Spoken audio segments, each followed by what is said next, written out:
Hoje, com muita alegria, nós recebemos aqui a nossa irmã, trabalhadora aqui da casa, uma das evangelizadoras, que é a Helga Carolina. E a Helga vem nos falar sobre um tema tão importante: laços de família. Que possamos então ouvi-la e recebê-la com muito carinho. E que a espiritualidade esteja contigo neste momento, te amparando, te intuindo. Fique à vontade.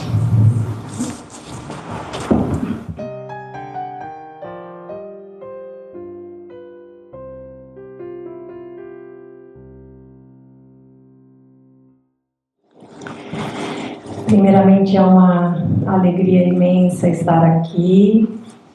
São muitas emoções. Adriano, gratidão por trazer essa sensibilidade para o dia de hoje. Um dia a gente está desse lado, um dia a gente está desse lado, e assim é a vida, né? Enquanto o coração vai desacelerando aqui, as palavras vão acontecendo e a gente vai entrando nesse sentimento. Então, agradecer pela oportunidade de servir, de estudar, que quando a gente está aqui, a gente tem que se preparar, tem que estudar e também aceitar os desafios da vida, né? Porque é a única forma de evoluir. Que a espiritualidade, então, possa acompanhar durante essa explanação, guiar as minhas palavras para que elas sejam um bálsamo. E, como diz os nossos amigos expositores, aquele que fala é o primeiro que ouve, né? E para começarmos, então, a explanarmos, né, expormos esse tema, laços de família, claro, à luz da doutrina espírita, eu gostaria, primeiramente, de ir falando sobre as palavras de forma separada, né? Laços e família. E depois a gente entender como esses dois significados tão grandes e profundos se encaixam num item só, mais profundo ainda. E aí, uma vez que a gente entender esse significado, a gente vai conseguir chegar no propósito, que é a intenção de hoje, que é entendermos um pouquinho melhor do porquê estamos aqui juntos e o que estamos fazendo aqui juntos. Quando a gente faz uma pequena busca da palavra laços no computador, aparece lá qualquer relação, aliança ou conexão emocional. E eu queria ressaltar a última parte, onde diz conexão emocional. Em grego, a palavra laços significa ligação moral. Só que antes da gente entrar de cabeça no significado destes laços, eu trouxe para vocês uma analogia que vai servir para a gente visualizar melhor essa conexão emocional e essa ligação moral. E vocês podem olhar ali na imagem, como evangelizadora, claro que eu ia trazer um exemplo das nossas crianças.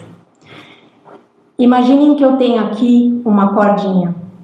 Para a gente dar um laço nessa corda, imediatamente a gente precisa de duas pontas, ou seja, dois elementos, não um só. E se a gente visualiza ali aquela imagem, e ou a gente se coloca no lugar dessa criança, ou se você é mãe, ou tem contato com qualquer criança e já ensinou ela a amarrar um cadarço de tênis, vocês conseguem entender a simbologia linda por trás disso, que é aprender a unir duas pontas. Duas diferenças, podemos colocar, dois pensamentos diferentes. E quando a criança está aprendendo a amarrar o laço, ela precisa de infinitas e repetidas vezes até ela conseguir, de fato, dar esse laço. Às vezes ela está correndo e alguém vai avisar que o laço saiu e ela vai pisar e vai tropeçar. Às vezes ela vai ouvir, vai dar aquele laço, às vezes ela não vai ouvir, vai precisar pisar em cima do cadarço, cair, se machucar. Muitas vezes, às vezes uma vez só, para aprender a dar aquele laço.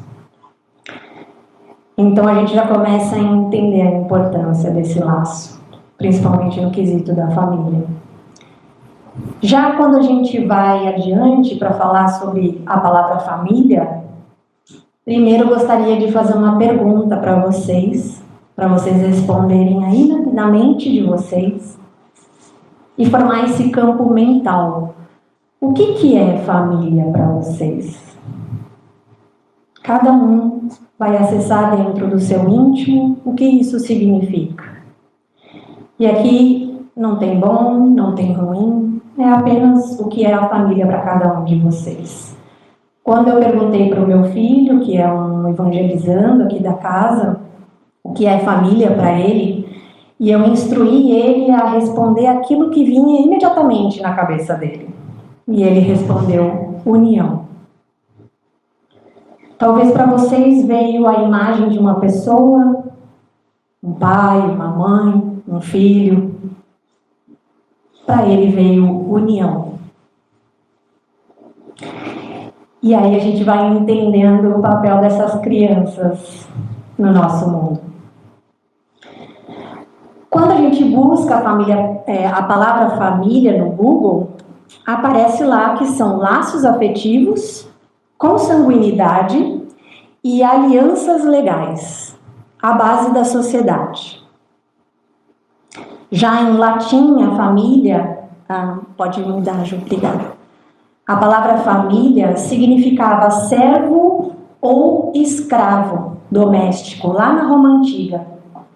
E essa é a história aí da palavra família em 2000 anos. A gente não vai entrar nisso, mas é só como curiosidade para vocês. Como vem mudando esse conceito da palavra família. Então, naquela época, qualquer um, sob a autoridade daquele líder, daquele dono daquela fazenda, por exemplo, era considerado um membro da família, incluindo os escravos e os empregados. De lá para cá, hoje, a nossa família pode ser um amigo que a gente divide a casa. Pode ser não necessariamente aquela fotografia tradicional da família, mas sim infinitas diferentes formas da família. Ou seja, uma imensidão de configurações do que é uma família hoje. Mas hoje eu queria trazer uma abordagem diferente da que a gente está falando até agora. E para isso eu recorro aos amigos espirituais, sábios. Lá no livro Pensamento e Vida, no capítulo 3, Emmanuel vai abordar um pouquinho sobre as leis divinas, e uma delas é a lei da cooperação, onde ele vai dizer, numa pequena parte de um texto incrível que eu recomendo a leitura: da glória divina às balizas subatômicas, o universo pode ser entendido como uma cadeia de vidas que se entrosam na grande vida. E só essa frase a gente poderia falar aqui horas do significado dela. E eu vou tentar trazer um pouquinho, um fragmento disso. Ou seja, nós espíritos, nós vamos encarnar aqui, viemos encarnar aqui na Terra para nos entrosarmos uns com os outros. Nessa grande vida que nós chamamos. E que Emmanuel, mais para frente, vai chamar de a família universal. Nós podemos dizer que cada grupinho, seja ele consanguíneo, ou seja ele unido por ideias, sentimentos, como a nossa casa, por exemplo, ou a nossa comunidade, é uma pequena peça deste quebra-cabeça gigante. E para a gente entender esse conceito um pouquinho mais profundo da família, e saber que como esse conceito já vem há muito tempo, Lá na época de Moisés, muito antes de Cristo, nos 10 mandamentos, lá no 5º mandamento já estava um direcionamento, onde diz: honrai vosso pai e vossa mãe. A gente também vai encontrar essa passagem um pouco mais aprofundada por Jesus, lá nos evangelhos Marcos, Lucas, Mateus, no Decálogo, onde ele completa essa frase: honrai a vosso pai e a vossa mãe, a fim de viverdes longo tempo na terra que o Senhor vosso Deus vos dará. Certa vez, Jesus estava voltando de uma de suas peregrinações com seus discípulos e se aconchegando em uma das suas casas de repouso, muito provavelmente a casa do caminho. Estavam tentando fazer suas refeições, mas havia muita gente lá dentro. E eis que alguém grita para Jesus de lá de dentro: tua mãe e teus irmãos estão lá fora e te chamam. E ele os respondeu: quem é minha mãe? E quem são os meus irmãos? E repassando o olhar para todos que estavam ao seu derredor, como quem procura a reação daquela frase, ele continuou: eis aqui minha mãe e meus irmãos, pois todo aquele que faz a vontade de Deus, esse é meu irmão, minha irmã e minha mãe. Está lá em Mateus capítulo 3, versículo 12. Ou seja, Jesus há 2000 anos atrás já trazia esse conceito para a gente da família universal, tentando tirar a gente do nosso mundinho pequeno e tentar ampliar nossa visão para esse coletivo. E para darmos continuidade e trazermos esse conceito de Jesus agora aqui para os nossos tempos de hoje, no Espiritismo, para aprofundarmos lá no Evangelho segundo o Espiritismo, no capítulo 14, que traz também esse título de honrai vosso pai e vossa mãe, no item 8, Kardec vai trazer uma novidade para nós, explanando um pouquinho mais sobre o que é essa família universal, onde ele traz o termo a parentela corporal e a parentela espiritual. E ele vai dizer: os laços do sangue não criam forçosamente liames entre os espíritos, liames sendo laços. O corpo procede do corpo, mas o espírito não procede do espírito, porquanto o espírito já existia antes da formação do corpo. Não é o pai quem cria o espírito de seu filho, ele mais não faz do que lhe fornecer o invólucro corpóreo, cumprindo-lhe, no entanto, auxiliar o desenvolvimento intelectual e moral do filho para fazê-lo progredir. Então a gente vai começando a entender que existe algo inteligente por trás da formação desses grupos familiares. O que a gente chama aqui de plano reencarnatório. Pode mudar, hein? Para quem nunca ouviu falar nesse termo plano reencarnatório, lá no Missionários da Luz, um dos livros do André Luiz, que foi psicografado por Chico Xavier, no capítulo 12, André Luiz está numa conversa com seu instrutor, chamado Alexandre, no qual eles estão diante de dois corpos. Pode passar mais um, Ju. Dois protótipos de corpos humanos. Mais um, Ju. E diante desses corpos humanos, desses protótipos de corpos humanos, né, que é tudo uma grande novidade para André Luiz, porque ele está vendo que esse plano reencarnatório requer um estudo enorme por trás disso que nós chamamos vida. O instrutor Alexandre vai dizer para o André Luiz: para que haja a encarnação corporal, ou seja, para que a gente venha aqui para a Terra, o útero maternal significa para nós outros a porta bendita para a redenção. Para grande número de pessoas na esfera do globo, a visão celestial é o símbolo de repouso e alegria sem fim.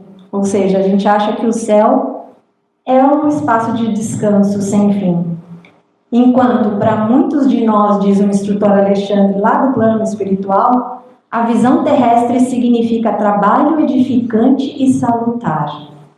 Ou seja, nós sabemos de lá que nós vamos vir para cá praticar os ensinamentos e todos os aprendizados que nós obtivemos lá e colocar em prova esses aprendizados.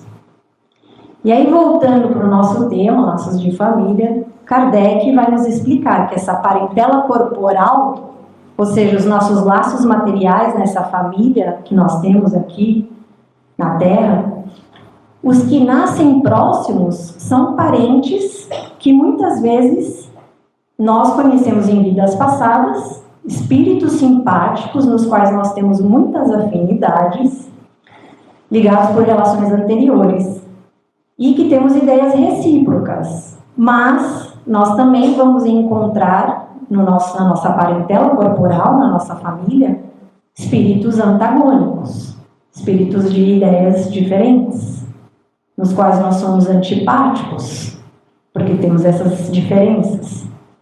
E muitas vezes essas relações começaram em outras vidas, mas também nós podemos criar nessa vida atual.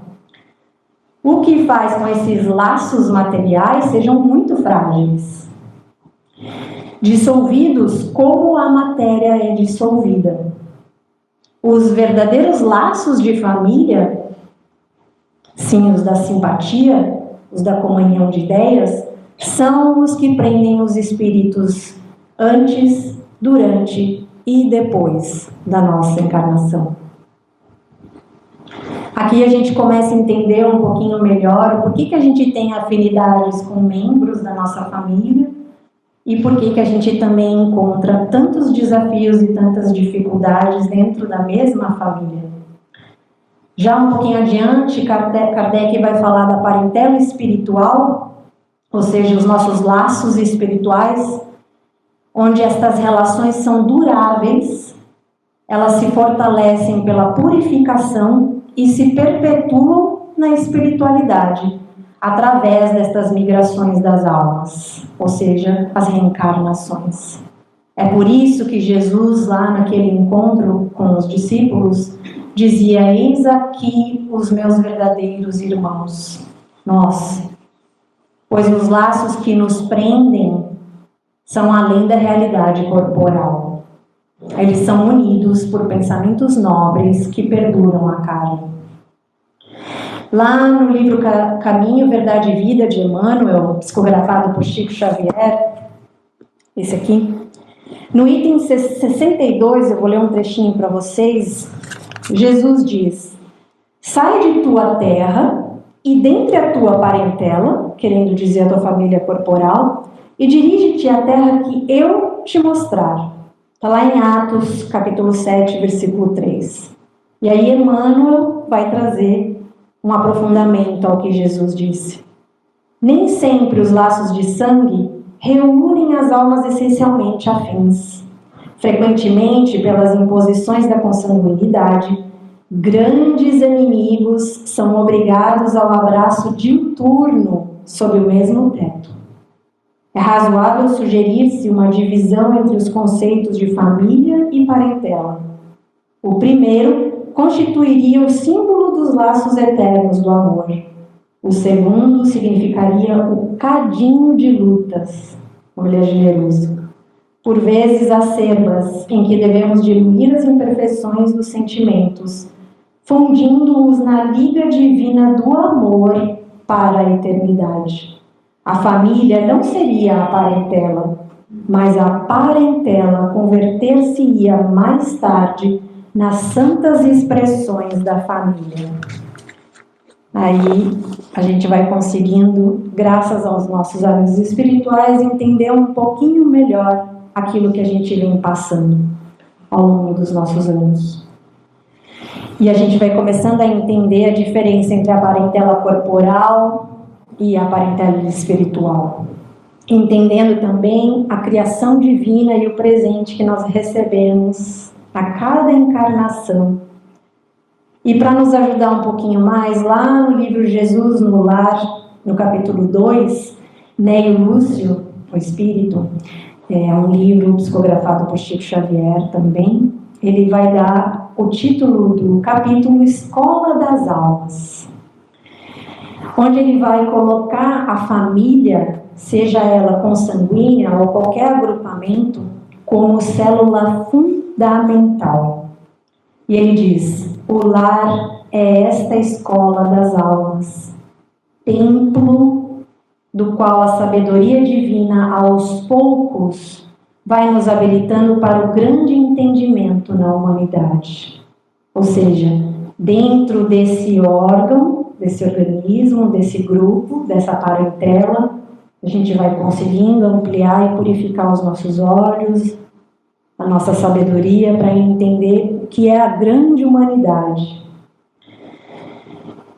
E aí a gente entende que o lar é esse lugar de aprendizado e depuração. Nós viemos para aprendermos a amar e renunciar em nome deste amor. E ele continua no mesmo capítulo. A paz que todos nós ansiamos tanto, ela começa pela telha que nos acolhemos. E que telha é essa que nós nos acolhemos?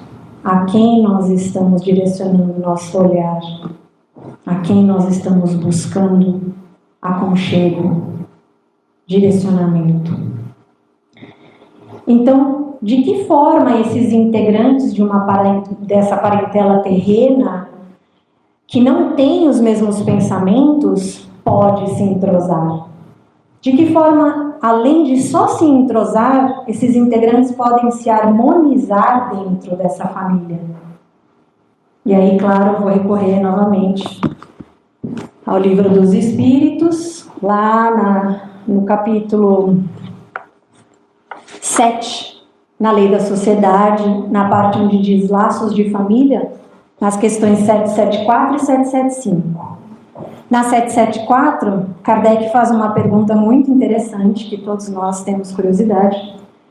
Há pessoas que, do fato de os animais, ao cabo de certo tempo, abandonarem suas crias, deduzem não serem os laços de família entre os homens, mais do que um resultado dos costumes sociais, e não efeito de uma lei da natureza. O que devemos pensar a esse respeito? Ou seja, os animais abandonam suas crias, e isso está na natureza. Por que nós temos esse sentimento de nos apegarmos às nossas crias? E aí os espíritos vão responder: diverso dos animais é o destino do homem. Por que então quererem identificá-lo com estes? Há no homem alguma coisa a mais, além das necessidades físicas. Há a necessidade do progresso. Os laços sociais são necessários ao progresso, e os laços da família mais apertados tornam os primeiros. Eis porque os segundos constituem uma lei da natureza. Quis Deus que por essa forma os homens aprendessem a amar-se como irmãos. Nós viemos progredir e, através desses laços familiares, apertarmos os nossos laços sociais. E lá na 775, ele pergunta: qual seria para a sociedade o resultado do relaxamento dos laços de família? E eles vão responder, simples e diretamente: uma recrudescência do egoísmo.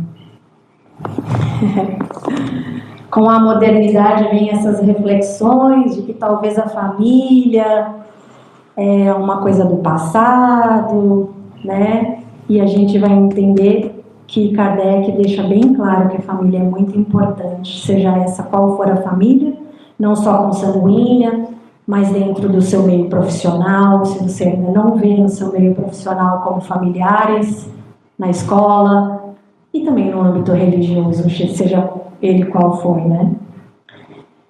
Então, nós vamos nos lembrando que nós não nos lembramos, na realidade, o que nos mantém ligados. Nós sabemos que nós temos ligações de vidas passadas, e isso se dá ao fato porque nós temos um presente divino chamado véu do esquecimento. Uma excelente ferramenta, porque nos auxilia a esquecermos por hora o que fizemos ou o que fizeram para nós. Assim, dando para a gente uma grande oportunidade de refazermos os nossos laços deteriorados, que nem a analogia dos cadarços das crianças. Algumas vezes esses laços que não foram firmados com força, e com o tempo foram se soltando, até se desenlaçarem, até que alguém chama a atenção e diz: "Oh, teu cadarço está desamarrado. Oh, tem um laço desamarrado." E é sempre tempo de voltar novamente e amarrá-lo novamente. Lá no livro Vida e Sexo, capítulo 2, tem o título também de família. No primeiro item, Emmanuel vai nos dizer: de todas as associações existentes na Terra, excetuando naturalmente a humanidade, nenhuma talvez mais importante em sua função educadora e regenerativa, a constituição da família.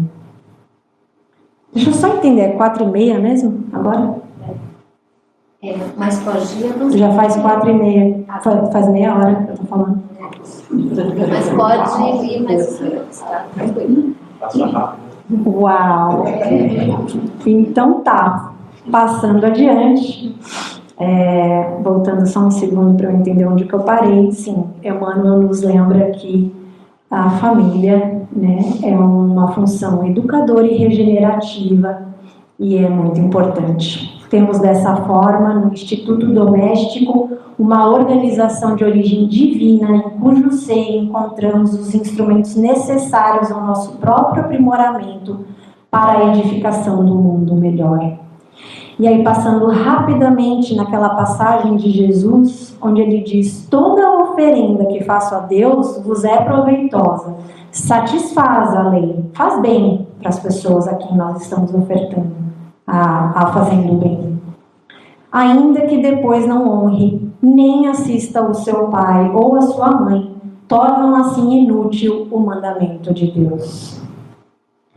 E ele diz também: portanto, se trouxeres a tua oferta ao altar, e aí te lembrares de que teu irmão tem alguma coisa contra ti, deixa ali diante do altar a tua oferta, e vai reconciliar-te primeiro com teu irmão, e depois vem e apresenta a tua oferta.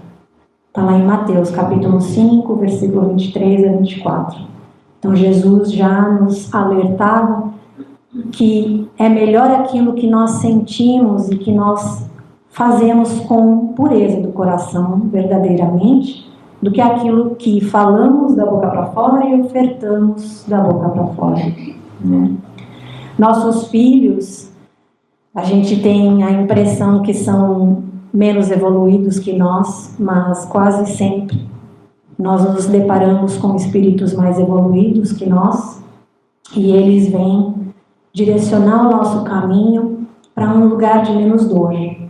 Para isso a gente precisa entender o nosso lugar de auxílio, como dizia lá na frente, e deixar que eles passem essas mensagens. Mensagens essas que muitas vezes nos trazem desconforto, porque a gente entende que a gente precisa mudar o nosso comportamento.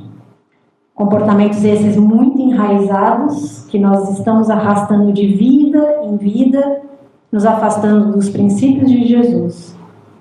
E é dentro desse núcleo familiar, material, seja ele onde for, novamente, os locais onde nós vamos construindo os nossos laços espirituais, onde está a nossa maior oportunidade de desapego e dissociação do nosso eu velho, daquele que precisa ficar lá atrás, para que a gente vá para frente leve e desfrutando da vida nova, porém em caminhos desconhecidos. Caminhos esses que muitas vezes vão nos deixar muito inseguros e vulneráveis. E aqui eu queria falar uma frase que teve muito peso para mim, porque ela veio por inspiração. Óbvio, tudo foi inspiração da espiritualidade, mas essa frase teve um peso muito grande, que diz o seguinte: aquele que aprender a perdoar vai nos abrir caminhos e uma nova visão da vida. Como eu quero prosseguir a minha vida a partir de hoje? Criando parentelas corporais, sem o intuito de expandir a minha consciência? Só transitando pelo teatro terreno da vida para nascer novamente? Para viver o mesmo? Ou eu quero expandir a minha consciência espiritual, criar laços espirituais, aumentar a minha família espiritual, fortalecer a família crística e aí completar o quebra-cabeça da grande vida? A família é uma só, mas porque a gente ainda não nos consideramos como irmãos uns dos outros, precisamos desses núcleos divinos que nós mesmos criamos para a escola da alma. Então, se você quer adentrar a família crística, mas mais que isso, permanecer nela, é preciso amar, trabalhar, esperar e perdoar. Aquele quem eu aprendo a perdoar se torna meu irmão e adentra no meu coração. Vou repetir. Aquele quem eu aprendo ou me esforço a perdoar, sem querer mudá-lo, porque é isso que atrapalha, se torna meu irmão e adentra para a família do meu coração. E esse amor que nós criamos através do perdão, porque não há amor se não há perdão. Sinto-me lhe dizer. Onde há o perdão das mínimas ofensas, dos deslizes do dia a dia, há a possibilidade do amor. E esse amor, ele não morre jamais. Ele perdura para todo sempre. Ele cria ramas infinitas, invisíveis. E para concluir, consegui.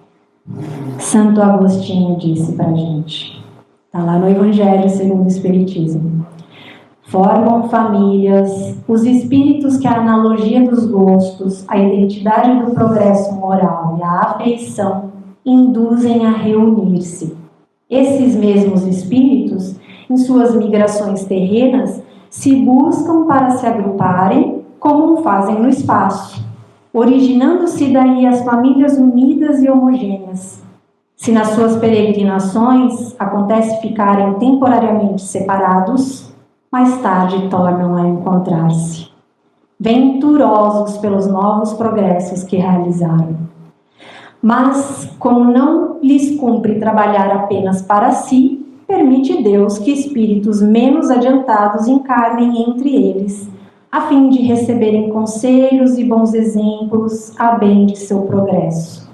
Esses espíritos se tornam, por vezes, causa de perturbação no meio daqueles outros, o que constitui para estes a prova e a tarefa a desempenhar. Portanto, acolhei-os como irmãos, auxiliai-os e depois, no mundo dos espíritos, a família se felicitará por haver salvo alguns náufragos que a seu turno poderão salvar outros. Não vos conformeis com este mundo, mas transformai-vos pela renovação do vosso entendimento. E por fim, amai-vos uns aos outros como eu vos amei, disse Jesus. Como unidade. Comunidade. Agradeço a oportunidade mais uma vez, que essas palavras possam seguir no coração de vocês e que Jesus nos acompanhe em todo momento.